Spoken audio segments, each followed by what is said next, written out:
तर हाच आरोपी सध्या आपण पाहतोय जो कॅमेऱ्यामध्ये सैफच्या घराच्या इमारतीमध्ये कैद झाला होता आणि हा दुसरा आरोपी आपण पाहतोय ज्याला एक संशयित म्हणून पोलिसांनी ताब्यात घेतला आहे। हे दोघेही आरोपी यांच्या साधर्म्य पोलिसांना आढळलं आणि म्हणून या एका व्यक्तीला जे आहे पोलिसांनी ताब्यात घेतला आहे।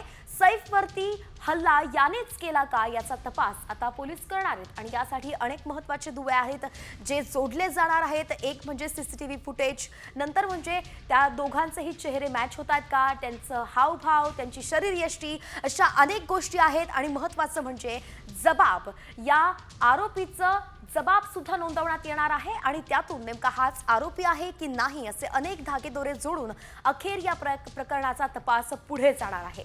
पोलिसांनी एक जणाला ताब्यात घेतलेला आहे। सैफवरती हल्ला करणारा हाच तो आरोपी असावा असा संशय पोलिसांना आहे, कारण सीसीटीव्ही मध्ये जो आरोपी कैद झाला होता पायऱ्या उतरताना तो आरोपी आणि आता ताब्यात घेतलेला व्यक्ती या दोघांमध्ये साधर्म्य असल्याचं समजून येत आहे आणि म्हणूनच त्याला ताब्यात घेण्यात आलंय। तब्बल 33 तासांनंतर पोलिसांनी एकाला ताब्यात घेतलंय। म्हणून नेमका आता या प्रकरणाचा तपास कसा पुढे जातो हे पाहणंही तेवढंच गरजेचं असेल।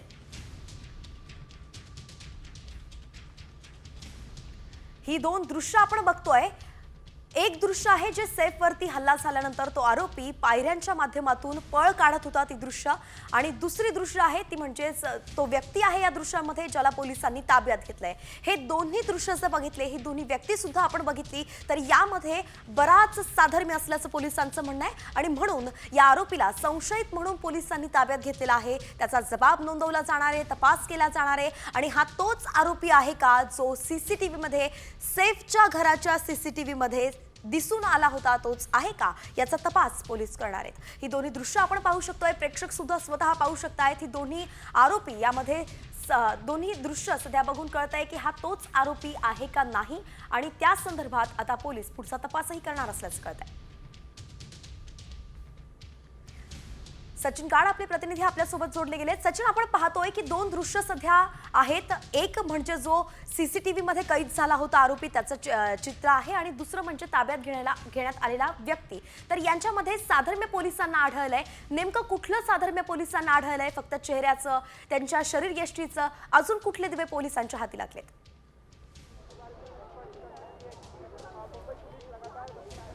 नक्कीच आपण बघितलं जवळपास गेल्या पाऊण तासापासून या संशयिताची चौकशी बँड्रा पोलीस स्टेशनमध्ये सुरू आहे। बँड्रा पोलीस स्टेशनच्या जी केबिन 1 आहे तिकडे आपण बघतोय की आरोपीला सध्या ठेवण्यात आलेला आहे आणि वरिष्ठ अधिकारी या आरोपीची सध्या कशी चौकशी करतात एवढंच नाही तर गुन्हे शाखेचे अधिकारी देखील इकडे दाखल झालेले आहेत। आपल्याला माहिती आहे की ज्या सैफ अली खानच्या घरी काम करणारे जे कर्मचारी होते त्यांचा पोलिसांनी कालच जबाब नोंदवला होता आणि आरोपीचा जो पूर्ण होलिया होता तो पोलिसांकडे होता। आरोपीची चित्र देखील पोलीस जी रेखाचित्र असतात ती देखील पोलिसांनी काढलेली होती आणि कालचा जो पोलिसांचा दावा होता की ज्या इस्माने सैफ अली खानवरती हल्ला केला होता तो जवळपास 35 ते 40 वर्ष वयाचा होता, सावळा वर्ण होता, सडपातळ बांधा होता, त्याचे केस हे स्ट्रेट होते। एवढंच नाही तर त्याने काल काळ्या रंगाची पॅन्ट परिधान केली होती, गडद रंगाचा टी शर्ट त्याने घातला होता आणि आपण ज्या संशयिताला सध्या वांद्रे पोलिसांनी ताब्यात घेतलेलं आहे त्याचं वर्णन देखील याच आरोपीशी मिळतं जुळतं आहे। ज्या इस्माला पोलिसांनी सध्या ताब्यात घेतलेला आहे तो देखील अंदाजे 30 ते 35 वयोगटातला वाटतो, सावळा वर्ण आहे, जवळपास 5-5.5 फूट उंचीला देखील आहे, काळ्या रंगाची गडद पॅन्ट देखील त्याने इथे परिधान केलेली होती। टी शर्ट मात्र या दोन्ही इस्मांचा वेगळा आहे, टी शर्ट बदलला असू शकतो अशी देखील पोलिसांनी इथे शक्यता वर्तवलेली आहे। मात्र आपण जर सीसीटीव्ही दृश्यांमध्ये बघितलं तर ज्या इस्माने सैफ अली खानवरती हल्ला केला होता त्याने एक बॅग घातली होती। आपण जर बघितलं तर सध्या वांद्रे पोलीस स्टेशनमध्ये क्राईम ब्रांचचे पोलीस उपायुक्त दत्ता नलावडे हे देखील दाखल झालेले आहेत। क्राईम ब्रांच आणि वांद्रे पोलीस हे या जे समांतर या प्रकरणाचा तपास करतायत। सध्या जे बँड्रा पोलीस स्टेशनचे जे DCP आहेत दीक्षित गेडाळ हे सध्या आरोपीची चौकशी करतात आणि आपण बघितलं आता गुन्हे शाखेचे DCP दत्ता नलावडे हे देखील इथे दाखल झालेले आहेत। त्यामुळे आपण बघतोय की तपासाला इथे सध्या वेग आलेला आहे। गुन्हे शाखेचे अधिकारी इथे दाखल झाले, त्यामुळे दाट शक्यता अशी देखील वर्तवली जाते की या दोन्ही आरोपींमध्ये, त्या दोन्ही इस्मांमध्ये कमालीचं साधर्म्य आहे किंवा अन्यथा गुन्हे शाखेचे अधिकारी पोलीस स्टेशनला भेट ब्रेक देणार नाही. दोन्हीमध्ये कॉम्पिटिशन असते, स्पर्धा असते. नक्कीच सचिन, आपण पाहतोय की आता एकंदरीतच गुन्हे शाखेचे अधिकारी आणि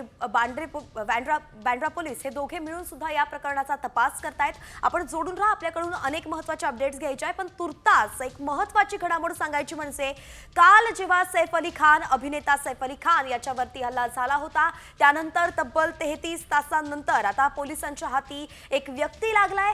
संशयित आरोपी म्हणून त्याला ताब्यात घेण्यात आलंय. त्याला वांद्रे या ठिकाणी आणण्यात आलंय आणि तिथे त्याची कसून चौकशी केली जाते.